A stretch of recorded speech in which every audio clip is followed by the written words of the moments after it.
Today's top 3 headlines. Officials from Western militaries are debating over it. German Chancellor Olaf Scholz has ruled out the demand, so discussions could be more contentious than supplying tanks. Our American allies in Europe to provide fighter jets. That would require American approval. There are many hoops and hurdles in order to achieve this. Not just a pilot, we have to train entire crews. So how long will it take? A year, 2 years? And another question is, where will those planes be fielded in Ukraine? That would mean that there will need to be engineers trained or sent to Ukraine to do the maintenance. The war is still proceeding on the basis of America, NATO providing weaponry and Russia increasing its aggression.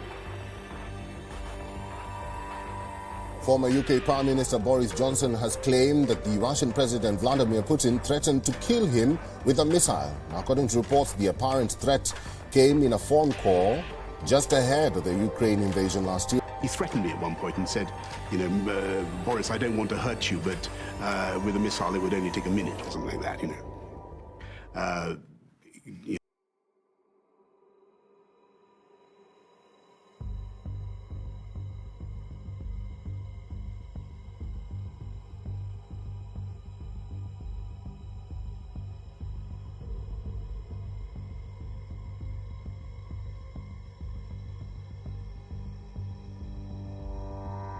The head of NATO has stressed the significance of staying interconnected after addressing North Korea's alleged military support to Russia.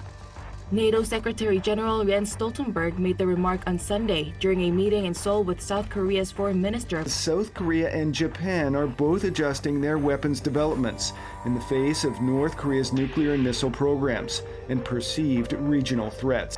Stoltenberg is currently in South Korea for 2 days of meetings with top government officials, including a sit-down with the defense minister Monday afternoon before he departs for Japan.